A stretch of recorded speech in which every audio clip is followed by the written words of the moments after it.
Martha and Mary എന്ന പ്രോഗ്രാമിലേക്ക് എല്ലാ മാന്യ പ്രേക്ഷകർക്കും ഹൃദ്യമായ സ്വാഗതം.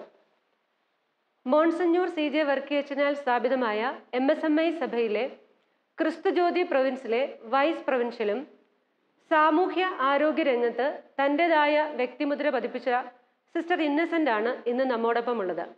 സിസ്റ്റർ ഇന്നസെൻറ്റിന് ഈ പ്രോഗ്രാമിലേക്ക് ഹൃദ്യമായി സ്വാഗതം ചെയ്യുന്നു.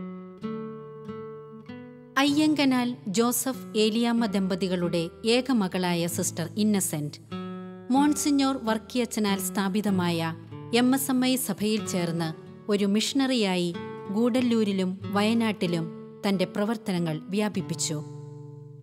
ആയുർവേദത്തിന്റെ അനന്ത സാധ്യതകൾ തിരിച്ചറിഞ്ഞ് അരിവാൾ രോഗത്തിന് ഔഷധക്കൂട്ടുകൾ നിർമ്മിച്ച് അനേക രോഗികൾക്ക് ആശ്വാസമേകിയ ഈ അമ്മയുടെ തീക്ഷ്ണമായ ദൈവാനുഭവത്തിന്റെ കാഴ്ചകളിലേക്ക് നമുക്ക് കടന്നു പോകാം.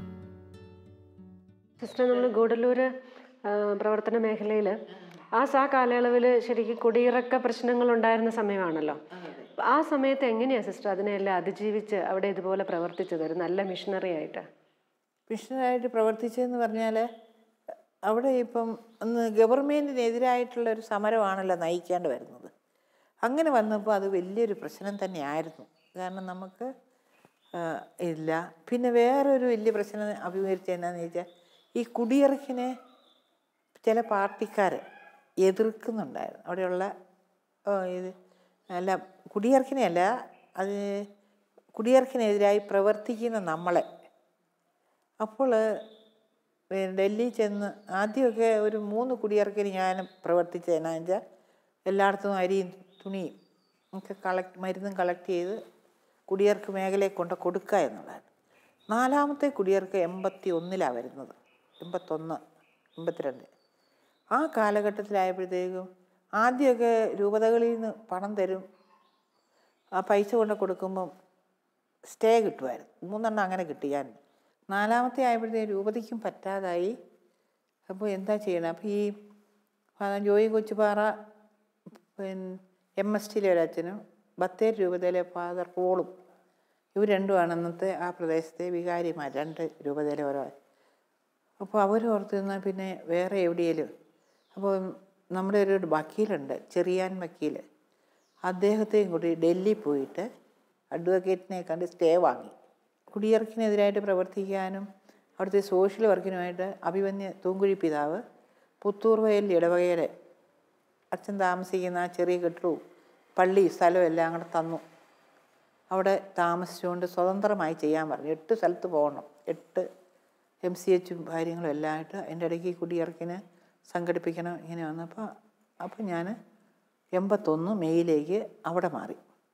ഈ അവസരത്തിൽ ഡിസ്പെൻസറി ഉണ്ട്. അവിടെയും ഈ പറഞ്ഞ സ്ഥലത്തെല്ലാം ഹോം ട്രീറ്റ്മെൻറ്റ്, പിന്നെ അവശരെ കാണാൻ പോകണം, ഇഞ്ചക്ഷൻ കൊടുക്കാൻ പോകണം, പ്രസവം എടുക്കാൻ പോകണം, ഇങ്ങനെയുള്ള എല്ലാം ഉണ്ട്. ഇന്നത്തെ ഈ പെയിൻ ആൻഡ് പാലിയേറ്റീവ് ഞങ്ങൾ 73 തുടങ്ങിയതാണ്. ഇങ്ങനെ കാരണം ഹോം ട്രീറ്റ്മെൻറ്റും അവരെ സാന്ത്വനപ്പെടുത്തലും ഒക്കെ അങ്ങനെയൊക്കെ പോകേണ്ട ഈ അവസരത്തിലെല്ലാം ഈ 83 ആയപ്പോഴത്തേക്ക് ഈ കുടിയിറക്കും ഭയങ്കര ഒക്കെ ആയിട്ട് ഒത്തിരി ക്ഷീണമായി, എനിക്ക് തീർത്ത് വയ്യാതൊക്കെയായി. പക്ഷെ അച്ഛൻ എപ്പോഴും പേപ്പറിൽ വന്ന ഒരു കുടിയിറക്കിൽ കോൺവെൻറ്റിനെ ഇങ്ങനെ അറ്റാക്ക് ചെയ്തു, പിന്നെ പോലീസ് എന്നൊക്കെ ശരിയായി ചെയ്തതാണ്. കാരണം ഞങ്ങളൊരു സമരം സംഘടിപ്പിച്ചു, സ്ത്രീകളെയും പുരുഷന്മാരെല്ലാം. അപ്പോൾ ഈ 2 അച്ഛന്മാരും ഞാനും ഞങ്ങൾ 2 സിസ്റ്റേഴ്സുണ്ട്. ഓരോ വർഷത്തേക്ക് സിസ്റ്റേഴ്സ് വരും. സ്ഥിരമായിട്ട് ഞാനാണ് 12 വർഷത്തോടെ. അപ്പോൾ ഈ കൊച്ച് അവിടെ നിന്നപ്പം പിറ്റേ ദിവസം സമരമാണ്, കളക്ട്രേറ്റൊക്കെ പിക്കറ്റ് ചെയ്യാനും RDO ഓഫീസൊക്കെ. ഇത് അറിഞ്ഞുകൊണ്ട് മദ്രാസിൽ നിന്ന് സ്പെഷ്യൽ പോലീസിനെ ഒക്കെ ഇറക്കി. അവർ ഒരു 4 മണിയായപ്പം ഈ കോൺവെൻറ്റിൻ്റെ അവിടെ വന്നു, പകൽ 4 മണി. അന്നേരം അവിടെ ഞങ്ങൾ മീറ്റിംഗ് കൂടുക, നാളെ എങ്ങനെയൊക്കെയാണ് ഇത് നടത്തേണ്ടതെന്നൊക്കെ. അപ്പോൾ ഇവർ വന്നപ്പോൾ ഞാൻ പറഞ്ഞു, അച്ഛന്മാരെ 2 പേരും കൂടെ അറസ്റ്റ് ചെയ്യാനാണ് അവർ വരുന്നത്. ഞാൻ തന്നെ ഒന്നും ചെയ്യാൻ പറ്റില്ല ഈ സിസ്റ്റേഴ്സ്. അതുകൊണ്ട് ഒരാൾ ഇതിനുള്ളിൽ കയറിയിരിക്കുക, ചെറിയൊരു മുറിയുണ്ട്, ഒരാൾ വെളിയിലിറങ്ങുകയാണ്. അപ്പം ജോയി അച്ഛൻ വെളിയിലിറങ്ങി പോളത്തിനുള്ളിൽ ഇരുന്നു. അത് കഴിഞ്ഞ് ഇങ്ങനെ വൈകിട്ടായി അച്ഛനെ കൊണ്ട് കുറേ സ്റ്റേറ്റ്മെൻ്റൊക്കെ ഒപ്പിടിയിച്ചു. ഹിന്ദി തമിഴായതുകൊണ്ട് അത്ര തിരിഞ്ഞില്ല. രാത്രി ഇവർ അത്താഴം കുടിക്കുന്നതൊക്കെ ഇവിടെ ഞങ്ങളുടെ ക്യാമ്പ് സ്ഥലത്താണ്. കുടിച്ചിട്ട് അച്ഛന്മാർ 2 പേരും പോയി. ഒരു സണ്ണി എന്ന് പറഞ്ഞ് ഇപ്പോൾ അദ്ദേഹം അഡ്വക്കേറ്റാണ്, അന്ന് സോഷ്യൽ വർക്കറാണ്. ഭക്ഷണമൊക്കെ കഴിച്ച് അതാത് സ്ഥലത്തേക്ക് പോയി.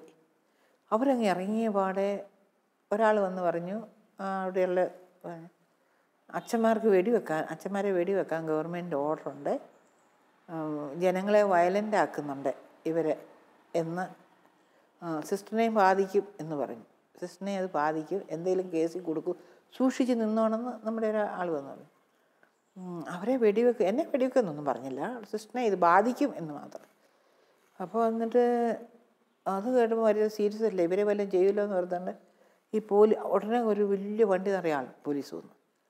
ഞങ്ങൾക്ക് അന്നേരം കഥകിനിങ്ങനെ കുറ്റിയൊന്നുമില്ല, പക്ഷേ ഇങ്ങനെ ഒരു കസേര ചാരി ഒരു പലക വെച്ച് അവർ വന്നിങ്ങനെ ലാത്തിയോഞ്ഞ് കുഞ്ഞു അതെല്ലാം കൂടെ ഉരുണ്ട് തുറന്നു.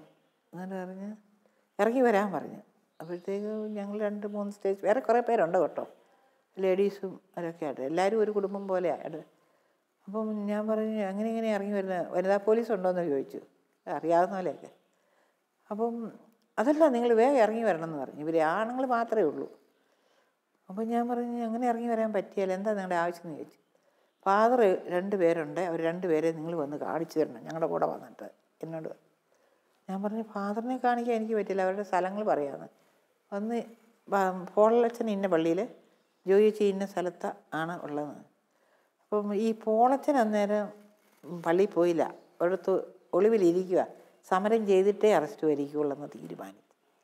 ജോയിച്ചന് പോയി അറസ്റ്റ് വരിക്കുകയാണോ വരിക്കട്ടെ.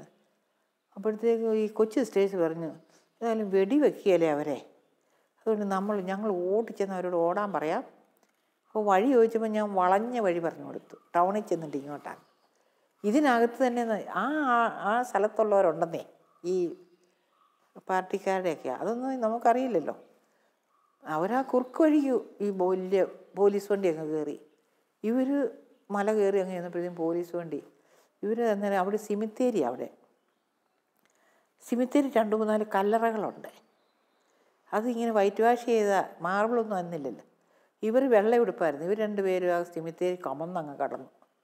സിമിത്തേരിയിലേക്ക് ഇവർ കയറി വന്നില്ല. എന്നിട്ട് ഇവർ ഇങ്ങനെ വലിയൊരു ഡയറ്റ് അടിക്കുമെന്ന് പറഞ്ഞു. അത് ഇവരുടെ മേത്തൂടെ എല്ലാം പോകുന്നുണ്ട്, പക്ഷേ ഇവർക്ക് തിരിയുന്നില്ല. ഇവരും കല്ലറയാണെന്നാണ് വിചാരിക്കുന്നത് ഈ 2 സിസ്റ്റേഴ്സും. അങ്ങനെ അവരെ കിടന്നു. ഇച്ചിരി കഴിഞ്ഞപ്പോഴത്തേക്ക് അച്ഛനെയൊക്കെ ബലമായിട്ട് അവർ അറസ്റ്റ് ചെയ്ത് കൊണ്ടുപോയി രാത്രി തന്നെ. അറസ്റ്റ് ചെയ്ത് കൊണ്ടുപോയി കഴിഞ്ഞപ്പോൾ ഞങ്ങൾക്കൊക്കെ പേടിയായി. എവിടെ കൊണ്ടുപോയാലും അച്ഛനെ കൊന്നു കളഞ്ഞാൽ പോലും നമുക്ക് ആരും സാക്ഷിയില്ലല്ലോ എന്നോർത്ത് ഞങ്ങളിങ്ങനെ പ്രാർത്ഥിച്ചുകൊണ്ടിരിക്കുക കേട്ടോ. അന്നേരം ഈ അച്ഛനോട് ചോദിച്ചു, മറ്റേ അച്ഛനെ കാണിച്ചു തരണം എന്ന് പറഞ്ഞു, പോളച്ചനെ.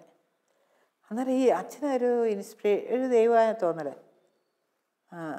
അച്ഛനറിയാമായിരിക്കും മറ്റേ സ്ഥലത്ത്. അച്ഛൻ പറഞ്ഞ് ഇവിടെ ഒരു CMI ആശ്രമമുണ്ട്, അവിടെ കാണാൻ സാധ്യതയുണ്ടെന്ന് പറഞ്ഞു. അപ്പോൾ CMI ആശ്രമത്തിൽ അവരുടെ വണ്ടിയെ തന്നെ പോയി, അവിടെ ഇല്ലായിരുന്നു. അന്നേരം അച്ഛൻ പറഞ്ഞു അങ്ങനെയാണ് കൈക്കാരൻ്റെ വീട്ടിൽ കാണുന്നത്. അപ്പോൾ അവരുടെ വണ്ടിയെ തന്നെ അച്ഛനെ കൈക്കാരൻ്റെ വീട്ടിൽ. അപ്പോൾ ജനങ്ങൾ പറഞ്ഞു ആശ്രമക്കാരും ഒരു ദൈവപരിപാലനയായിരുന്നു. അതോടുകൂടി പിന്നെ എല്ലാവരും ഇങ്ങനെ വയലൻ്റായി. പിറ്റേ ദിവസം പോളച്ചന് സമരത്തിന് പോകാൻ പറ്റിയില്ല. അച്ഛനിറങ്ങിയാൽ വെടിവെപ്പുണ്ടാകുമെന്ന് പറഞ്ഞു. അതുണ്ടാകാതിരിക്കാൻ വേണ്ടി അച്ഛന് പോയില്ല. എനിക്ക് ഹൗസ് അറസ്റ്റാന്ന് പറഞ്ഞു, ജസ്റ്റ് വെളിയിൽ പോകാൻ പാടില്ല. അപ്പം ഞാൻ പറഞ്ഞു അങ്ങനെ പറയത്തില്ല, ഞാൻ നേഴ്സാണ്, അപ്പോൾ എനിക്ക് ഒത്തിരി രോഗികൾക്ക് ഇഞ്ചക്ഷനൊക്കെ കൊണ്ട് ഞാൻ പോകേണ്ടി വരും, അത് മുടക്കാൻ ആർക്കും അനുവാദമില്ല. എന്നിട്ട് അല്ല പോകാൻ പാടില്ല, വെളിയിൽ പോകാൻ പാടില്ല എന്ന് പറഞ്ഞു. നിങ്ങൾ ഉള്ളേ ഇരുന്ന് ജപിക്കാൻ പറഞ്ഞു പോലീസുകാരെ, നിങ്ങൾ ഉള്ളേ ഇരുന്ന് ജപിക്കുക, നിങ്ങൾ വെളിയിൽ പോകരുതെന്ന് പറഞ്ഞു. പിറ്റേ ദിവസം ഞാൻ ഇവരെയും കൊണ്ട് സമരത്തിന് ഇങ്ങനെ നടന്നു പോവുക. കയ്യിൽ ഈ ഫസ്റ്റ് എയ്ഡിൻ്റെ തൂക്കിയിടും ചോദിച്ചാൽ അങ്ങനെ. പിന്നെ ഭയങ്കരമായിട്ട് ലാത്തി ചാർജും ഭയങ്കര അനുഭവമായിപ്പോയി. എനിക്കല്ല, എന്നെ അവിടം വരെ എത്തിച്ചില്ല, പോലീസ് തടഞ്ഞു പകുതി വഴിയിൽ. അത്രയും ദയനീയമായ ഒരവസ്ഥയായിരുന്നു. ഞങ്ങൾ 78 ഇവിടെ വരുന്നത്. വന്നു വലിയ താമസം കഴിഞ്ഞ് കുടിയിറക്കൽ പരിപാടിയാണ് തുടങ്ങിയത്. ഒരുപാട് കഷ്ടപ്പാടും ബുദ്ധിമുട്ടും ഒക്കെ വന്നു. ഞങ്ങളെ ഇവിടെ ഇറക്കി വിടണമെന്ന് തന്നെയാണ് ഗവൺമെൻറ്റിൻ്റെ അതിയായ അവരുടെ നിർബന്ധം അങ്ങനായിരുന്നു. അപ്പം ഞങ്ങൾക്ക് ഇവിടെ ഇടവകയിൽ അന്ന് ജോയി കൊച്ചുപാറയാണ് ഇവിടെ വികാരി അച്ഛനായിട്ട് വന്നിട്ടുള്ളത് ഇരുന്നത്. അപ്പോൾ അന്ന് അച്ഛന്മാരോടും ഒക്കെ ആയിട്ട് ഇവർക്ക് ഭയങ്കര പ്രതികാരമായിരുന്നു. അച്ഛനെ ഇവർ പിടിച്ചോണ്ട് പോയപ്പോൾ ഞങ്ങളാരും പിന്നെ അത് കണ്ടു നിൽക്കാൻ ഞങ്ങൾക്ക് ധൈര്യമില്ലായിരുന്നു. ഞങ്ങളെല്ലാവരും അച്ഛനെ വിട്ടു തരണമെന്നും പറഞ്ഞ് ഞങ്ങൾ ആണുങ്ങളും പെണ്ണുങ്ങളും എല്ലാവരും കൂടെ കൂടിയിട്ട് ഞങ്ങൾ ജയിലിൽ ചെന്ന് ജയിലുമായിട്ട് അടുക്കലോട്ട് ഞങ്ങൾ അടുപ്പിച്ചില്ല. എന്നാലും ഞങ്ങൾ അവിടെ ചെന്ന് അവിടെ നിന്ന് ഞങ്ങളെ അടിച്ചോടിച്ചു. ഇന്ന് ഉടല്ലൂരിൻ്റെ ചെക്കിടിപ്പേട്ട എന്ന് പറഞ്ഞ ആ സ്ഥാനത്ത് വന്നപ്പോഴത്തേക്ക് ഞാനും എൻ്റെ ഈ അയൽവക്കത്തുള്ള സഹോദരികളൊക്കെ ഉണ്ടായിരുന്നു. ഞങ്ങളവിടെ വന്നപ്പോഴത്തേക്ക് ഞങ്ങളെ ഒരു പോലീസ്, വനിതാ പോലീസ് ഞങ്ങളെ കയ്യിലിരുന്ന് അവരുടെ അതിൻ്റെ പേര് ആ ചാട്ടവാറ് കൊണ്ട് അവർ ഞങ്ങൾ അടിച്ചു. ആറ് മാസമൊന്നുമല്ല, 1 കൊല്ലം 2 കൊല്ലത്തോളം എൻ്റെ തൊടയിൽ ആ പാടുണ്ടായിരുന്നു. എൻ്റെ ഭർത്താവിനും അടി കിട്ടി. ഞങ്ങളെല്ലാവരും അടിയും കൊണ്ട് എൻ്റെ കൂടെ വന്ന സഹോദരികളും ഒക്കെ അടി കൊണ്ട്. എന്നാലും ഞങ്ങളുടെ അച്ഛനെ വിട്ടു തരണമെന്നുള്ള ആ ദുഃഖമായിരുന്നു ഞങ്ങൾക്കുണ്ടായിരുന്നത്. 3-ാം പക്കം അച്ഛനെ വിട്ടു തരികയും അങ്ങനെ ഞങ്ങളതൊരു വലിയൊരു സങ്കടമുള്ള ഒരവസരമായിരുന്നു. പിന്നെ എന്നാലും ഞങ്ങൾ പുറകോട്ട് മാറിയില്ല, ഞങ്ങൾ തന്നെ ജയിച്ചു. ആ കാലത്താണ് 78 ഇവിടെ മച്ചിക്കൊല്ലി അവിടെ നമ്മുടെ ജോസഫച്ചനാണ് അവിടെ ഒക്കെ നമ്മുടെ സഭയുടേതായിട്ടുള്ള ഉറപ്പ് വെച്ചതും അവിടെ പള്ളിക്ക് സാധനം കാണുകയും അവിടെ ഒരു പള്ളി സ്ഥാപിക്കുകയും ഒക്കെ ചെയ്ത്. അച്ഛന്മാരും കന്യാസ്ത്രീകളും ഒക്കെ ഞങ്ങൾ ഒരു വീട് പോലെ ഞങ്ങളന്ന് കഴിഞ്ഞ് കൂടിയിരുന്നത്. എല്ലാ കാര്യത്തിനും ഞങ്ങൾക്ക് സഹായം ഉണ്ടായിരുന്നു. ഞങ്ങൾ ഒരു മാർട്ടി സിസ്റ്റർ ഇവിടെ വന്നു. ആ മാർട്ടി സിസ്റ്ററാണെങ്കിൽ വളരെ കാര്യങ്ങൾക്ക് ഞങ്ങൾക്ക് തുണയായിരുന്നു, ആത്മീയമായിട്ടും അല്ലാത്ത കാര്യത്തിലുമൊക്കെ. പിന്നെ ഒരു സിനോവി മാത്രം എന്നും പറഞ്ഞൊരു മാത്രമേ അങ്ങനെ കന്യാസ്ത്രീകളും അച്ഛന്മാരും ഒക്കെ അന്നുണ്ടായിരുന്നതൊക്കെ ഞങ്ങൾക്ക് അനുകൂലമായിരുന്നതുകൊണ്ട് ഞങ്ങൾക്ക് അതിൽ തന്നെ വളരെ ഒരു ജീവിത സന്തോഷം ഉണ്ടായിരുന്നു ഞങ്ങൾക്ക്. ഇന്നസെൻ്റ് മാത്രമാണ് ഇവിടെ വരുമ്പോൾ ഉള്ളത്. ആദ്യമായിട്ട് ഞങ്ങളിവിടെ വരുമ്പോൾ ഇന്നസെൻ്റ് മാത്രമേ ഉള്ളത്. ചെമ്പേരിക്കാരത്തി അപ്പം ഞങ്ങൾ ചെമ്പന്തൊട്ടിയാണ്, അവർ ചെമ്പേരില്ല. അപ്പോൾ മാത്രമേ അറിയാമായിരുന്നു, നേരത്തെ കൊണ്ടേ അറിയാമോ. ഞങ്ങളിവിടെ വരുമ്പം മാത്രമാണ് ഉള്ളത്. കുടിയേറ്റ കാലത്തെ സൗഹൃദങ്ങൾ ഇന്നും സിസ്റ്റർ കാത്തു സൂക്ഷിക്കുന്നു. ജാതിമതഭേദമന്യേ എല്ലാവരോടും പുലർത്തുന്ന സ്നേഹ സമീപനമാണ് വെല്ലുവിളികളെ അതിജീവിക്കുവാൻ ഇവരെ പ്രാപ്തരാക്കിയത്. മറ്റുള്ളവരുടെ വേദനയിൽ പങ്കുചേരുന്നതിലൂടെയാണ് ക്രിസ്തുവിൻ്റെ സഹനത്തിൽ നാം പങ്കാളികളായി തീരുക. ആ സ്നേഹത്തിനെ നിലനിൽപ്പുള്ളുവെന്ന് സിസ്റ്ററിൻ്റെ ജീവിതം നമ്മെ പഠിപ്പിക്കുന്നു. 78 കുടിയിറക്കുണ്ടായതാണ്. അപ്പോഴാണ് നമ്മൾ ഇവിടെ വരുന്നത്. മച്ചിക്കലി എന്ന് പറയുന്ന സ്ഥലത്താണ് ആദ്യമായിട്ടും വന്ന് 3 ദിവസത്തെ ഫോറസ്റ്റുകാർ വന്ന് കുടിയിറക്കുകയും കൃഷി നശിപ്പിക്കുകയൊക്കെ ചെയ്ത് കഴിഞ്ഞപ്പോഴാണ് 3-ാം ദിവസമാണ് ലൂയിസ് എന്ന് പറഞ്ഞ ആളെ ആത്മഹത്യ ചെയ്തത്. അത് നേരിട്ട് കണ്ടുകൊണ്ടിരുന്നതാണ് ഞാൻ. അതായത് പഞ്ചായത്ത് യൂണിയനിൽ വീട്ടു നികുതി കെട്ടാൻ വേണ്ടിയിട്ട് പോകുമ്പോഴാണ് അന്ന് RD ഓഫീസ്, ഈ പഞ്ചായത്ത് യൂണിയൻ ഓഫീസ്, പഞ്ചായത്ത് ബോർഡും അടുത്തടുത്തായിരുന്നു. അപ്പോൾ നമ്മൾ അവിടെ ചെന്ന് നികുതി കെട്ടിക്കൊണ്ടിരുന്നപ്പോഴാണ് ഇയാൾ റോഡിൽ നിന്ന് തീ കൊടുത്തിട്ട് ഉള്ളിലോട്ട് പോകാൻ വേണ്ടി ഇറങ്ങുകയാണ്. പക്ഷേ അത് അവിടെ നിന്ന് വട്ടം കറങ്ങുക ചെയ്തത്. കറങ്ങിയിട്ട് മുഖം കുത്തി വീണ് റോഡിൽ തന്നെ വീണിട്ട് ഞങ്ങൾ കണ്ടുകൊണ്ടിരിക്കുകയായിരുന്നു. ഞാൻ നോക്കിയിരിക്കുന്നുണ്ടായിരുന്നു, അത് കണ്ടുകൊണ്ടിരിക്കുകയായിരുന്നു. അപ്പോഴത്തേനും തന്നെ അത് 5 മിനിറ്റ് കഴിഞ്ഞപ്പോഴത്തേനും ആൾക്കാരെല്ലാം എത്തി, ഭയങ്കര പ്രശ്നവും ബഹളമായി. അതുകൊണ്ട് കടകളെല്ലാം അടച്ച് എല്ലാം എടുത്ത് അപ്പോഴത്തേനും വേഗം കുടിയിറക്കം ഇവിടെ അപ്പോൾ അവിടെ നിർത്തി കഴിഞ്ഞ് പിന്നെ ഞങ്ങളെ ശവമൊക്കെ ഇവിടെ കൊണ്ടുവന്ന് കഴിഞ്ഞേച്ച് പിന്നെ 3-ാം ദിവസം MGR വന്ന് അവർക്ക് ഏതാണ്ട് 17-18 ഏക്കർ സ്ഥലം ഉണ്ടായിരുന്നു. അതിന് മുകളിൽ പട്ടയമൊക്കെ കൊടുത്ത് ഇപ്പോഴും ആ സ്ഥലങ്ങളും കാര്യങ്ങളും ഒക്കെ ഉണ്ട്. അന്ന് മുതൽ അത് കഴിഞ്ഞതിന് ശേഷം ഇതുവരെ കുടിയിറക്കൊന്നും ഉണ്ടായിട്ടില്ല. സമരത്തിന് പോയി കഴിഞ്ഞ് കഴിഞ്ഞാൽ കുടിയിറക്കി കഴിഞ്ഞ് പിന്നെ ഉണ്ടായി ഇവർ ഒളിഞ്ഞും പാത്തും വന്നിട്ട് ഈ പിന്നെ അന്ന് നേതൃത്വം നൽകിയ ആൾക്കാരെയൊക്കെ അറസ്റ്റ് ചെയ്യാനും പിടിക്കാനും ഒക്കെ ഇറങ്ങി. ഫോറസ്റ്റുകാരും പോലീസുകാരും കൂടെ ചേർന്നിട്ട് ചെയ്യാൻ തുടങ്ങി. അങ്ങനെ വന്നു കഴിഞ്ഞപ്പോൾ അതിനെതിരായിട്ടാണ് ഇവിടെ അന്ന് ജോയി അച്ഛൻ എന്ന് പറഞ്ഞ കൊച്ചുപാറയ്ക്കൽ, ഫാദർ ജോയി കൊച്ചുപാറയ്ക്കൽ എന്ന് പറഞ്ഞ അച്ഛനും പിന്നെ മലങ്കരക്കാരിലൊരു പോളച്ചൻ എന്ന് പറഞ്ഞ ഒരു അച്ഛനും കൂടെ കൂടിയിട്ടാണ് മുന്നിലിറങ്ങി ആൾക്കാരെയൊക്കെ സംഘടിപ്പിച്ച്. അപ്പോൾ അവരുടെ കൂടെ എല്ലാവരും കൂടെ ഇറങ്ങി സമരം ചെയ്യാൻ വേണ്ടിയിട്ടൊക്കെ പോയി കഴിഞ്ഞപ്പം അവരെ ആദ്യം അറസ്റ്റ് ചെയ്ത് അറിഞ്ഞ് കഴിഞ്ഞപ്പോൾ പിന്നെ ഞങ്ങൾ പിന്നെ അങ്ങോട്ടൊന്നും നോക്കാനൊന്നും നിന്നില്ല. ആണും പെണ്ണും കുഞ്ഞു കുട്ടികളെല്ലാതും കൂടെ കൂടിയിട്ടാണ് പോയി സമരം ചെയ്ത് പോലീസുകാർ ഓടിച്ചിട്ട് ഒരുപാട് പ്രാവശ്യം തല്ലുകയും പിടിക്കുകയും ഒരുപാട് കഷ്ടപ്പാട് അനുഭവിച്ചിട്ടുണ്ട്. ഒരുപാട് പേര് പോയി വേലിക്കകത്തൊക്കെ കയറി മുള്ളുകമ്പിക്കകത്തൊക്കെ കയറി വീഴുകയും. എന്നാലും ഇൻസെൻ്റ് മദർ ഉണ്ടായിരുന്നു, അന്ന് സിസ്റ്ററായിരുന്നു, ഇപ്പോഴാണ് മദർ. അപ്പോൾ അന്ന് അവർ ഉണ്ടായിരുന്നു. അവരുടെ കൂടെയുള്ള കുറേ സഹപ്രവർത്തകർ പെണ്ണുങ്ങളും ഒക്കെ ഉണ്ട്, സ്ത്രീകളുണ്ടായിരുന്നു. അവിടെ സണ്ണി വക്കീൽ എന്ന് പറഞ്ഞ ഒരു അഡ്വക്കേറ്റ് ആണ്, ഇപ്പോഴത്തെ അഡ്വക്കേറ്റാണ്, പുള്ളി ഉണ്ടായിരുന്നു. അവർക്കെല്ലാം ഒരുപാട് മർദ്ദനം, ഒരുപാട് അടിയും തൊഴിയൊക്കെ കിട്ടുകയൊക്കെ ചെയ്തിട്ടുണ്ട്. എന്നാലും അന്ന് ഒരുപാട് കഷ്ടപ്പെട്ട് അടിയും ഇതെല്ലാം നമ്മൾ പിന്മാറില്ല എന്ന് കണ്ടു കഴിഞ്ഞ് പിന്നെ അവർ തന്നെയാണ് എല്ലാ കുടിയിറക്കിൻ്റെ അല്ലെ മറ്റുള്ള ഇതെല്ലാം വിട്ട് മാറിക്കളഞ്ഞു, നിർത്തിയതിന് ശേഷം ഇതുവരെയായിട്ടും നമ്മുടെ അനുഭവത്തിൽ, അതായത് ഈ നമ്മുടെ ഈ ഏരിയയിൽ ഒന്നും ഇതുവരെ ഒരു കുടിയിറക്കിൻ്റെ ഒരു ഭീഷണിയോ അല്ലെ അങ്ങനത്തെ ഒരു ഒന്നും ഇതുവരെ ഉണ്ടായിട്ടില്ല. സിസ്റ്റർ അരിവാൾ രോഗത്തെക്കുറിച്ച് പറഞ്ഞല്ലോ, അതിൻ്റെ ലക്ഷണങ്ങൾ എന്തൊക്കെയാണ്? അതിനുവേണ്ടി സിസ്റ്റർ എന്തൊക്കെയാണ് ചെയ്തിട്ടുള്ളത്? അതിൻ്റെ ലക്ഷണം എന്ന് പറയുന്നത്, സാധാരണ ചുമന്ന രക്താണു ഇവർക്ക് അരിവാൾ രൂപത്തിലേ ഇരിക്കുകയുള്ളൂ. അതിനൊരു പ്രത്യേക കാരണമുണ്ട്. ചുമന്ന രക്താണു റൗണ്ട് ഓവൽ ഷേപ്പ് എന്ന് പറയും, മുട്ട പോലെ. അങ്ങനെ ഇരിക്കും. അതിനകത്ത് പ്ലാസ്മയെന്ന് പറഞ്ഞ ഒരു വെള്ള, അതിനകത്താണ് മലേറിയ. ഇത് ഹില്ലി ഏരിയയിൽ അധികം കാണപ്പെടുന്നത്, ടൗൺ പ്രദേശത്തേക്കായിക്കുള്ളൂ. അപ്പോൾ അവിടെ ഈ മലേറിയ വന്ന് ഒത്തിരി ചെറുപ്പത്തിലേ പിള്ളേർ മരിക്കുന്ന ഒരവസ്ഥയാണ്. അപ്പോൾ ദൈവം കൊടുത്തൊരു പ്രതീതിയായിട്ട് ഞാൻ വിശ്വസിക്കുന്നു. ശാസ്ത്രീയമായി പറഞ്ഞാൽ നേച്ചറിൻ്റെ ഒരു ഈ മലേറിയയുടെ പാരസൈറ്റ് ഈ ചുമന്ന രക്താണുവിൻ്റെ അകത്താണ് ജീവിക്കുന്നത്. അപ്പോൾ ഇത് അരിവാൾ രൂപത്തിൽ വരുമ്പോൾ ഈ പ്ലാസ്മ ഇങ്ങനെ കട്ടിയായിട്ട് ഇതിനെ പിടിച്ചു നിർത്തും, ഇങ്ങനെ അതിൻ്റെ ഭിത്തിയിൽ. അങ്ങനെയുള്ളിടത്ത് മലേറിയയുടെ അണുക്കൾ ജീവിക്കുകയില്ല. അതുകൊണ്ട് മലേറിയയെ സംരക്ഷിക്കാൻ വേണ്ടി ഒരു ഉപാധി എന്നുള്ള ഹില്ലി ഏരിയയിലുള്ളവർക്ക് ഇത് കാണപ്പെടുകയാണ് ചെയ്തത്. ഇതിൻ്റെ ലക്ഷണം എന്ന് പറഞ്ഞാൽ, ഇത് ഈ അരിവാൾ പോലെ ഇങ്ങനെയല്ല ഇരിക്കുന്നത്. ഈ രക്താണുക്കൾ സ്മൂത്തായിട്ട് ഈസി ആയിട്ട് ഒഴുകുകയില്ല. ഇതെല്ലാം കൂടെ കെട്ടിപ്പിണഞ്ഞ് ബ്ലോക്ക് പോലെ വരുന്നു. ഭയങ്കര പനി, വേദന, ലിവർ ശരിക്കും വർക്ക് ചെയ്യാത്തതുകൊണ്ട് മഞ്ഞപ്പിത്തം പോലെ കണ്ണിനകത്ത് ബിൽറൂബിൻ കൂടും. എല്ലാ സിസ്റ്റത്തെയും ഇത് വാങ്ങും. ചിലർക്ക് പെട്ടെന്ന് അനീമി, അതുകൊണ്ട് ഇതിന് അനീമിയ, അതായത് പിത്തം, നാടൻ ഭാഷയിൽ വെള്ളപ്പിത്തം എന്ന് പറയും. ചുമന്ന രക്താണുവാണല്ലോ നമുക്ക് ചുമപ്പും ഇതൊക്കെ ഹീമോഗ്ലോബിൻ എന്ന് പറയുന്നത് കിട്ടുന്നത്. അപ്പോൾ ഇത് നമുക്കൊക്കെ 120 ദിവസം ജീവിക്കും ചുമന്ന രക്തം. ഇവർക്ക് 30, 40, 50 ആ സീരിയസ്നെസ് അനുസരിച്ചാണ്.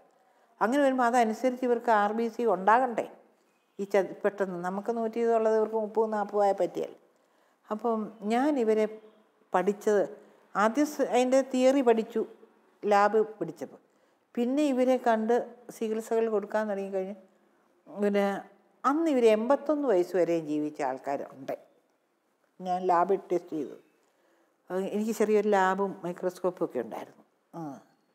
അപ്പോൾ അന്ന് അങ്ങനെ ചോദിച്ചു. ഇന്ന് 40 വയസ്സ് വരെ എത്തുന്നില്ല, കുട്ടികൾ വരെ മരിക്കുന്നു. അപ്പോൾ ശരിക്കും വന്നത് എന്താണെന്ന് പറഞ്ഞാൽ, അന്ന് ചെറിയ ഭക്ഷണത്തിൽ നിന്ന് ഇവർക്ക് എമ്പടി RBC ഉണ്ടാകും, ഇരുമ്പ് സത്ത്. ഇപ്പം ഒരു അയൺ ടാബ്ലറ്റാണ് കൊടുക്കുന്നത്. വേദനയ്ക്ക് ഫോളിക് ആസിഡ്, പിന്നെ ഹൈഡ്രോക്സിയൂറിയ എന്ന് പറഞ്ഞ ഗുളിക, അതൊക്കെ റിലീഫാണ്. അപ്പം ഞാൻ ഓർത്ത് ഇവർക്ക് ഈ ഒരുപാട് ഭക്ഷണം കഴിക്കത്തില്ല, കാരണം കരളാണല്ലോ ദഹനത്തെ സഹായിക്കുന്നത്. കരൾ ഇവർക്ക് വീക്കാണ്. അപ്പോൾ ചെറിയ ഭക്ഷണത്തിൽ നിന്ന് കൂടുതൽ രക്താണു ഉണ്ടാകണം. അതിന് നമുക്കിവിടെ ഒത്തിരി സാധനങ്ങളുണ്ട് പ്രകൃതിയിൽ. ഇവർ പണ്ട് കഴിച്ചുകൊണ്ടിരുന്ന പച്ചക്കറികൾ, തേന്, നെല്ലിക്ക, ഞാവൽപ്പഴം, ഞാറപ്പഴം, ഇങ്ങനെ ഒത്തിരി, പിന്നെ ഞണ്ട്, ഞവണിക്ക, ചെറു മത്സ്യങ്ങൾ, ഇങ്ങനെ ധാരാളം സാധനങ്ങളുണ്ടാകുന്നുണ്ട്. ഇവർക്ക് കുറഞ്ഞ സാധനത്തിൽ നിന്ന് രക്താണു ധാരാളമായിട്ടുണ്ടായി. അപ്പോൾ അവർ ജോലി ചെയ്യുകയും ജീവിക്കുകയും ഒക്കെ ചെയ്തു. ഇന്നിപ്പം ഇതെല്ലാം ഇവർക്ക് പ്രോഹിബിറ്റഡ് ഏരിയയാണ്, നിരോധിക്കപ്പെട്ടു. വനത്തിൽ നിന്ന് ഇവരെ ബഹിഷ്കരിച്ചു.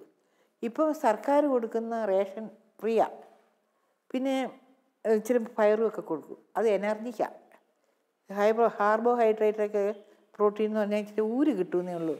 അതുകൊണ്ട് അധികം RBC ഉണ്ടാകത്തില്ല. പിന്നെ ഇത് ഒത്തിരി തിന്നത്തുമില്ല ഇവർക്ക്, തിന്നുമ്പോഴത്തേക്കും ദഹനം നടക്കുന്നില്ല ആകെപ്പാടെ. പിന്നെ ഫോളിക് ആസിഡ് എന്ന് പറഞ്ഞാൽ ഒരു കെമിക്കൽ പ്രിപ്പറേഷനാണ്. അത് ചെല്ലുമ്പോൾ ഈ ലിവറിന് വരുന്നത്. അപ്പോൾ അവരെന്നോട് പറയുന്നത് എന്താണെന്ന് ചോദിച്ചാൽ, ഈ ഇംഗ്ലീഷ് മരുന്ന് കഴിക്കുമ്പോൾ അമ്മ ഒരു ബേസാറ് പോലെയാണ് അവർക്ക്, അമ്മേൻ്റെ മരുന്ന് കഴിക്കുമ്പോൾ ശാപ്പാട് കഴിച്ച പോലെയാണ്, അതാണ് അവർ പറയുന്നത്. അപ്പോൾ ഞാൻ ശാപ്പാട്, അതാ ഫുഡ് മെറ്റീരിയൽസ്, ഇപ്പോൾ ഉദാഹരണം പണിത്തക്കാളി എന്നൊക്കെ പറയല്ലേ, അതാണ് ഏറ്റവും അധികം രക്തം ഉണ്ടാക്കുന്നത്. അത് ഇവർ കറി വെച്ച് കഴിച്ചുകൊണ്ടായിരുന്നു. ഇന്നിപ്പോൾ അവർക്കത് ഇല്ലല്ലോ. അങ്ങനെ ന്യൂട്രീഷൻ്റെ കുറവ്, ലാക്ക് ഓഫ് ന്യൂട്രീഷൻ എന്ന് പറയാം, ആ കുറവാണ് ഇന്ന് ഈ രോഗം അഗ്രിവേറ്റ് ചെയ്യുന്നത്. അപ്പം ഞാൻ 40 വർഷമല്ലേ ഇവരെ പിന്തുടരുന്നത്. ഇന്ന് രോഗത്തിൽ ആർക്കത് സാധിക്കുന്നതിൻ്റെ സഭ കാരണം ഞാൻ. എല്ലാവരും ഒരു ഡോക്ടർ വന്ന് 1 കൊല്ലം ഇരുന്ന് 2 കൊല്ലം ഇരുന്ന് അവർ മാറിപ്പോയി. ആർക്കും ഇങ്ങനെ 40 വർഷം തുടർച്ചയായിട്ട് ഇവരെ ഒബ്സർവ് ചെയ്യാനും ഇവരുടെ പ്രശ്നങ്ങൾ പഠിക്കാനും, അങ്ങനെ പഠിച്ചതുകൊണ്ട് എനിക്കിത് ഈസി ആയിട്ട് ഇവർക്ക് രക്തം ഉണ്ടായാൽ മതി. ആ രക്തം ഉണ്ടായിക്കഴിഞ്ഞാൽ ഇവർക്ക് വേദനകൾ കുറയും ഇങ്ങനെ. അപ്പം പിന്നെ ഇവർക്ക് ഗവൺമെൻറ് കൊടുക്കും ബ്ലഡ് ട്രാൻസ്ഫ്യൂഷനാണ്. വേദന ഒന്നും രക്തമില്ലാതെ ഞാൻ മരുന്ന് കൊടുത്ത ആർക്കും പിന്നെ ബ്ലഡ് കൊടുക്കേണ്ടി വന്നിട്ടില്ല. കാരണം സ്വയം ബ്ലഡ് അവർക്കുണ്ടാകുന്നു. അതാണ് എൻ്റെ ഇപ്പോൾ ഇത്രത്തെ കൊല്ലത്തെ എക്സ്പീരിയൻസും പിന്നെ അങ്കമാലിയിൽ നിന്ന് ലാബ് പഠിച്ചപ്പോഴത്തെ തിയറിയും ആണ് ഇതിലേക്ക് എന്നെ ദൈവം നയിച്ചത്. പ്രകൃതിയിൽ ദൈവം തന്ന ഭക്ഷ്യവസ്തുക്കളും മരുന്നുകളും കണ്ടെത്തി രോഗികൾക്ക് നൽകുന്നതിലൂടെ മാരകമായ അരിവാൾ രോഗത്തിൽ നിന്നും ഇവരെ കരകയറ്റുവാൻ സിസ്റ്റർ ഇന്നസെന്റിന് കഴിയുന്നു. ഇതിനായി ബോധവൽക്കരണ സെമിനാറുകളും പഠന ക്ലാസുകളും പഞ്ചായത്തുകൾ തോറും നടത്തി ആരോഗ്യരംഗത്ത് പുതിയൊരു സംസ്കാരം കെട്ടിപ്പടുക്കുവാൻ സിസ്റ്റർ ഇന്നസെന്റിന് സാധിക്കുന്നു. മറ്റുള്ളവർക്കായി തൻ്റെ സമയവും ആരോഗ്യവും അറിവും പകർന്നു നൽകുന്നതിലൂടെ സമർപ്പിത ജീവിതത്തിൻ്റെ ദൗത്യം ഇവിടെ നിറവേറ്റപ്പെടുകയാണ്. സുഖമില്ലാണ്ടായിരുന്നു, തലവേദനയായിട്ട്, പിന്നെ ഛർദിയൊക്കെ തുടങ്ങി. പിന്നെ കൂടുതലൊരു മരുന്നെടുത്ത് തലവേദനയിട്ട് പിന്നെ അവിടുന്ന് ചുവാലണ്ട പിന്നെ കൽപ്പറ്റ കൊണ്ടുപോയി. അവിടെ പോയപ്പം ചോരയില്ലാന്ന്. ചോരയല്ലാണ്ട് പിന്നെ ഈ അമ്മമാരുകളെ ചോര തന്നെ കയറ്റിയത്. എന്നിട്ട് അങ്ങനെ ഇവർ തന്നെ ചോരയൊക്കെ കയറ്റി ഇവിടെ അങ്ങ് പറഞ്ഞു വിട്ടത് തന്നെ. അവിടെ ഞാൻ 1 മാസത്തോളം അവിടെ ആശുപത്രിയിലുണ്ടായിരുന്നു കൽപ്പറ്റ. അവിടെ വെച്ചാൽ കയറ്റിയത്. ഇപ്പം ജുവായിട്ട് ഞാൻ പണിയെടുക്കുന്നുണ്ട്. ഇപ്പം പണിയൊക്കെ എടുക്കുന്നുണ്ട് ഞാൻ. ഇപ്പം കുഴപ്പമൊന്നുമില്ല. അമ്മ ഇതിനു വേണ്ടി എവിടെയെങ്കിലും പോയി പഠിച്ചിട്ടുണ്ടോ? പഠിച്ചിട്ടുണ്ടോയെന്ന് ചോദിച്ചാൽ ഞാൻ ഈ തമിഴ്നാട്ടിൽ ജോലി ചെയ്യുമ്പോൾ ജപ്പാൻ്റെ ഒരു കോഴ്സ് ഇന്ത്യയിൽ അതിൻ്റെ യൂണിറ്റ് ഉണ്ട് മദ്രാസിൽ. അതൊരു ബേസിക് ട്രെയിനിങ്ങാണ്. ആ ട്രെയിനിങ്ങിന് എന്നെ സെലക്ട് ചെയ്തു. അവിടെ പോയപ്പോൾ ഞങ്ങൾ ഇന്തോനേഷ്യ, ഫിലിപ്പീൻസ്, അങ്ങനെ ജപ്പാൻ, പിന്നെ ഇന്ത്യയുടെ എല്ലാ സ്റ്റേറ്റിൽ നിന്നും ആൾക്കാരുണ്ട്. 27 പേരാണ് അതിൽ വന്നത്. അതിൽ യഥാർത്ഥത്തിൽ ഏറ്റവും 27ാമത്തെ ആളാണ് പഠനത്തിലും ഇങ്ങനെ പറയുകയാണെങ്കിൽ. മറ്റൊരൊക്കെ ഡോക്ടർ നല്ല ഹയർ ക്വാളിഫിക്കേഷൻ ഉള്ളവരാണ്. അപ്പം പറഞ്ഞു ഇതിലേറ്റവും നന്നായി പ്രവർത്തിക്കുന്നവർക്ക് ജപ്പാൻ സ്പോൺസർ ചെയ്ത് വിദേശ രാജ്യങ്ങളിൽ സ്റ്റഡി കിട്ടും. പെട്ടെന്ന് എന്നെയാണ് സെലക്ട് ചെയ്തത് 3 വർഷം കഴിഞ്ഞ് 86. ഞാൻ എന്നിട്ട് ആദ്യം ഫിലിപ്പീൻസിൽ പോയി പഠിച്ചു. അപ്പോൾ അന്ന് അവർ പറഞ്ഞ ഒരു പ്രത്യേക കാര്യം ഉണ്ടായിരുന്നു. സിസ്റ്റർ ഇന്ത്യയിൽ നിന്നാണ് വരുന്നത്, ഇപ്പോൾ ഈ കേരളത്തിൽ നിന്നാണ്. കേരളമാണ് ഇന്ന് ഏറ്റവും ആരോഗ്യരംഗത്ത് ഉന്നത വിജയം നടിച്ച് സ്റ്റേറ്റ്. കേരളം ഒരു മോഡലാണ് ഇന്ന് ലോകത്തിന്. എന്ന് പറഞ്ഞാൽ ആയുസ് വൈക്യം വർദ്ധിച്ചു, ഹോസ്പിറ്റലിലെ എണ്ണം പെർ ഹെഡ് അനുസരിച്ച് കൂടുതലുണ്ട്, പിന്നെ ഇങ്ങനെ വിദ്യാഭ്യാസം കൂടുതലുണ്ട്. അങ്ങനെ എല്ലാ തരത്തിലും കേരളം ഒരു മോഡലാണ്. അവിടെ നിന്നാണ് സിസ്റ്റർ വരുന്നതെന്ന് പറഞ്ഞ് എന്നെ ഇൻട്രൊഡ്യൂസ് ചെയ്യും ഓരോ രാജ്യക്കാരോടൊക്കെ. പോകുന്നിടത്തെല്ലാം ഇങ്ങനെ മിനിസ്റ്റർ ലെവലിലൊക്കെ ഞങ്ങൾക്ക് പോകണമായിരുന്നു. അവിടെയൊക്കെ ചെല്ലും. ഞാനൊരു സിസ്റ്ററേ ഉള്ളൂ. ഇങ്ങനെ ഇവർ പറയുമായിരുന്നു. പക്ഷേ ഇന്നിപ്പോൾ അവർ ഇങ്ങോട്ട് വിളിച്ച് ചോദിക്കുക, അയ്യോ വലിയ ക്രൈസിസാണല്ലോ കേരളം മാനേജ് ചെയ്യുന്നത്, കമ്മ്യൂണിക്കബിൾ ഡിസീസോ ഓരോന്നും അവരിങ്ങനെ പിടിച്ചെടുക്കുക ജപ്പാൻകാരെ. അടിസ്ഥാനപരമായി പറയുകയാണെങ്കിലുണ്ടല്ലോ, നമ്മുടെ ഈ ഭക്ഷണത്തിലുള്ള വ്യതിയാനമാണ് നമ്മളെ. കാരണം ഭക്ഷണത്തിൽ നിന്നാണല്ലോ നമുക്ക് ജീവൻ കിട്ടേണ്ടത്, രക്തങ്ങൾ ഒക്കെ ഉണ്ട്. അതിന് ശരിക്കും ഉതകുന്ന ഒത്തിരി ഭക്ഷണം ഉണ്ടായിരുന്നു. ഇപ്പം വിരയൊക്കെ പുഴുവൊക്കെ ഇളക്കാനായിട്ട് നമ്മളിപ്പം ഇംഗ്ലീഷ് മരുന്നാണ് ആശ്രയിക്കുന്നത്. പണ്ടതെല്ലാം കപ്പളങ്ങ കൊണ്ടായിരുന്നു ഉപയോഗിച്ചത്. പൂർവികർ കപ്പളങ്ങാച്ചോനം പപ്പടത്തെ പേട്ടി ചുട്ടു കൊടുക്കും. അതൊക്കെ ഒരു പപ്പടം കിട്ടുന്ന പിള്ളേർക്ക് വലിയ സന്തോഷമാണ്. എനിക്കൊക്കെ സന്തോഷമായിരുന്നു വല്യമ്മ ഇങ്ങനെ തരുന്നത്. അപ്പോൾ എന്താണ്, ഇപ്പോൾ കപ്പളങ്ങ പഴം നമ്മൾ കഴിച്ചാൽ തന്നെ ഒരുപാട് രോഗത്തിന് നമുക്ക് ശമനം കിട്ടും. ഇപ്പം പിന്നെ നമ്മൾ കാന്താരിമുളകും കപ്പയും, ഒരു ചെണ്ടൻ കപ്പ, ചേന പുഴുങ്ങ, കാച്ചിൽ പുഴുങ്ങ, ചേമ്പൊക്കെ ഒരു വൈകുന്നേരത്തേനകത്ത് ശരിക്കും നല്ലപോലെ കാന്താരിമുളക് വെളുത്തുള്ളി ചാലിച്ച് നമ്മൾ ഇതൊക്കെ തിന്നും. എല്ലാ ദിവസവും കുറച്ച് കാന്താരി മുളകിൻ്റെ, പിന്നെ കാന്താരി മുളക് അരയ്ക്കില്ല കപ്പയ്ക്കും ബാക്കിയല്ലാതെ, കാന്താരി മുളകിൻ്റെ നല്ലൊരു അംശം നമുക്ക് കിട്ടുമായിരുന്നു. അങ്ങനെ കിട്ടുമ്പോൾ എന്താണ്, ഇപ്പോൾ ഇച്ചിരി അധികം മുളക് കൂട്ടുമ്പം കാരണവന്മാർ പറയും, പെണ്ണെ നീ അധികം മുളക് കൂട്ടാതെ, ഇതിന് ചോര വെള്ളമായി പോകും. ഇപ്പം ചോര വെള്ളമാക്കാൻ ആകെപ്പാടെ സയൻസ് തെളിയിച്ചേക്കുന്ന എന്താണ്, കാന്താരി മുളക്. ചിലിമ്പിക്കായും അങ്ങനെ പറയാമായിരുന്നു, ഒത്തിരി തിന്നല്ലേ ചോര വെള്ളമായി പോകുന്നു. അപ്പോൾ അത് അവർക്ക് അറിയാമായിരുന്നു അല്ലേ. അതുപോലെ തന്നെ ഇപ്പം ഹൈദരാബാദ് റിസർച്ച് സെൻ്ററിൽ പറഞ്ഞു 2 ഗ്രാം ഉലുവയെങ്കിലും നമുക്ക് ചെന്നില്ലെങ്കിൽ നമുക്ക് പാങ്ക്രിയാസിന് ക്ഷീണം തട്ടും, ഡയബറ്റിക് ഉണ്ടാകും. അതുകൊണ്ട് മസ്റ്റായിട്ട് ഡെയിലി 2 ഗ്രാം ഉലുവ ചെല്ലണം. നമുക്കതുണ്ടായിരുന്നു. നമ്മുടെ നാടൻ കാപ്പി ഒന്ന് എടുത്തേ, നമ്മുടെ നാടൻ കാപ്പി എടുക്കുകയാണെങ്കിൽ അതിനകത്ത് കാപ്പിപ്പൊടി, അതിൻ്റെ കൂടെ ഉലുവ ഇല്ലേ, എല്ലാ ദിവസവും തന്നെ നമുക്ക് ഉലുവ 2 ഗ്രാം എത്തുവരെ.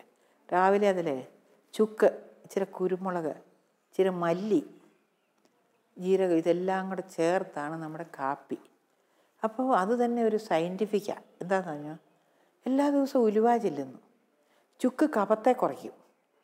അതുകൊണ്ട് നമ്മൾ ഈ കാരണന്മാർ രാവിലെ കട്ടനടിച്ചേച്ച് പണിക്കിറങ്ങും, കഫദോഷമോ പനിയോ ഒന്നും വരാതെ ചുക്ക്, ഇച്ചിരി കുരുമുളക്, പിന്നെ കാപ്പിക്ക് ഇച്ചിരി ഗ്യാസ് ഉണ്ടാകും, അസിഡിറ്റി. കാപ്പി ഇപ്പം നമ്മൾ ഹോസ്പിറ്റലിൽ ചെന്നാൽ അസിഡിറ്റി ഉള്ളവർ പറയും കാപ്പി തൊട്ടേക്കരുത്. ഈ അസിഡിറ്റിക്ക് ഏറ്റവും നല്ല അൻറ്റാസിഡാണ് എന്ത്, മല്ലി. അപ്പോൾ നമുക്കവിടെ നിന്ന് ജലൂസിലോ വല്ലതും തരുന്നു. ഇവിടെ അതിനൊന്നും പോകണ്ട, ഇവിടെ തന്നെ അതിനെ ആസിഡിന് ഗ്യാസ് വരും, ജീരകം. അപ്പോൾ കഫത്തെയും കുറയ്ക്കും ജീരകം. അപ്പോൾ എന്നാ ഒരു ട്രീറ്റ്മെൻറ്റാണ് രാവിലത്തെ കാപ്പി. ഇന്ന് അങ്ങനത്തെ കാപ്പി ഉണ്ടോ? ചുക്ക് കഷായം. ചുക്ക് കഷായം എന്ന് പറയുന്നത് ഇപ്പം പിടിക്കുകയെന്ന് എല്ലാവരും പിടിക്കാത്തതിൻ്റെ കാരണം എന്താണ്, നമ്മുടെ ഈ ബാക്ടീരിയ നമ്മൾ ഒരു 5 ദിവസത്തെ മരുന്ന് ആൻറ്റിബയോട്ടിക് എഴുതി തന്നാൽ 2 ദിവസം കഴിക്കുമ്പോഴത്തേക്കും പനി കുറയും. അത് ലക്ഷണമാണ്. രോഗം അണുക്കൾ അവിടെ ഉണ്ട്. അപ്പോൾ ഈ മൂർഖൻ പാമ്പിനെ തല്ലിയാൽ കൊല്ലണമെന്ന് കാരണന്മാർ പറയും. അതേപോലെ തന്നെയാണ് ഈ അണുക്കൾ ചാകണേ 5 ദിവസമെങ്കിലും കഴിച്ചിരിക്കണം കൃത്യമായിട്ട്. അത് നമ്മുടെ ആൾക്കാർ പണമില്ലാത്തവരങ്ങനെ, അല്ലാത്തവർ അറിവിൻ്റെ അഭാവത്തിൽ. അപ്പം ബാക്ടീരിയ റെസിസ്റ്റ് ചെയ്യുകയാണ്. ഇന്ന് പലതും ബാക്ടീരിയകൾ പിന്നെ ഈ വ്യത്യസ്തമായ ജൈവ വൈവിധ്യം വരിക. ഇത് നമ്മൾ പഴയ ഇപ്പം ഉറുമ്പിന് ചാരമിട്ട കാലമുണ്ട്, DDT ഇട്ട കാലമുണ്ട്. ഇപ്പോൾ രണ്ടും പറ്റിയാൽ അതിജീവിച്ചു. ഇങ്ങനെ ബാക്ടീരിയ അതിജീവിച്ചു. അതുകൊണ്ടാണ് ചുക്ക് കഷായം പറ്റിയെന്നത്. പക്ഷേ ഒരു പരിധി വരെയും പറ്റും. എങ്ങനെയാണെന്ന് വെച്ചാൽ നമ്മൾ ശരിയായ ഭക്ഷണക്രമം ഉണ്ടെങ്കിൽ, ഇത് ഇങ്ങനെ മെഡിസിൻ തെറ്റായ രീതിയിൽ ഉപയോഗിക്കാത്ത ഒരാളാണെങ്കിൽ ചുക്ക് കഷായം പറ്റും. കാരണം നമ്മൾ അലോപ്പതി പോവുകയാണെങ്കിൽ ആൻറ്റിബയോട്ടിക് കിട്ടും, പിന്നെ ചുമയുടെ മരുന്ന് കിട്ടും, പിന്നെ ആൻറ്റി ഹിസ്റ്റാമിൻ കിട്ടും, മൂക്കൊലിപ്പ് ഇങ്ങനെ കണ്ട, പിന്നെ ഇച്ചിരി കഫ് സിറപ്പ് കിട്ടും. ഇങ്ങനെ 3-4-5 മരുന്നാണ് നമുക്ക്. നല്ല ആശുപത്രിയാണ്. വൈറ്റമിൻ C കിട്ടും പ്രതിരോധത്തിന്. ഈ 5 കൂട്ടം മരുന്ന് കിട്ടുന്നത്. അപ്പം നമ്മുടെ ചുക്ക് കഷായത്തിൽ ഈ 5 കൂട്ടം ഉണ്ട്. ചുക്ക് കഫത്തെ ഇല്ലാതാക്കും, വേദന ഇല്ലാതാക്കുന്നതാണ്. കുരുമുളക് ഒരു ആൻറ്റിബയോട്ടിക്കാണ്, ബാക്ടീരിയകളെല്ലാം നശിപ്പിക്കും. പിന്നെ തുളസി ഇടും ഈ ചുക്ക് കഷായത്തിൽ സാധനം. കഫത്തെ ഇപ്പം തുളസി കഫ് സിറപ്പ് എന്നും പറഞ്ഞുകൊണ്ട് പേപ്പറിൻ്റെ ഫ്രണ്ട് പേജിലാണ്. ഈ തുളസി കഫ് സിറപ്പ് സാധാരണ തുളസി നീരും നാരങ്ങാനീരും തേനും അല്ലെങ്കിൽ കൽക്കണ്ടം ചേർത്ത് ഈ സിറപ്പ് വീട്ടിലുണ്ടാക്കിയിട്ടുണ്ട്. ഇന്നത് കമ്പനിയായി. ഇങ്ങനെ അങ്ങോട്ട് മാറ്റാണ്. അപ്പോൾ ചുക്ക് കഷായത്തിൽ നമ്മൾ മല്ലി ഇടും. കാരണം കുരുമുളക് ചുക്ക് അസിഡിറ്റി ഉണ്ടാകും. അപ്പോൾ അവിടെ അതിന് തന്നെ പിന്നെ ഗ്ലൂക്കോസ് കരുതുന്ന ശർക്കര, എനർജി കിട്ടി. പിന്നെ ആൻറ്റി ഹിസ്റ്റാമിന് പകരം ഉള്ളി ചേർക്കുന്നുണ്ട്. നല്ല ആൻറ്റി ഹിസ്റ്റാമിനാണ് ഉള്ളി. ഇപ്പോൾ ഒരു ചൊറിച്ചിൽ വന്നു കഴിഞ്ഞാൽ ഒരു ഉള്ളി തേച്ചാൽ അത് പോകും. അപ്പോൾ ഈ പറഞ്ഞ് അവർ തന്ന മരുന്നെല്ലാം ഈ ഒറ്റ ചുക്ക് കഷായത്തിലുണ്ട്. അപ്പോൾ അങ്ങനെ ഒക്കെയായിരുന്നു അന്നത്തെ ആളുകൾ. ഇത്രയേറെ ജീവിതാനുഭവങ്ങൾ ഞങ്ങൾക്കായി പങ്കുവച്ച സിസ്റ്റർക്ക് നന്ദി. കൂടുതൽ ജീവിതാനുഭവങ്ങളുമായി നമുക്ക് അടുത്ത ആഴ്ച കണ്ടുമുട്ടാം.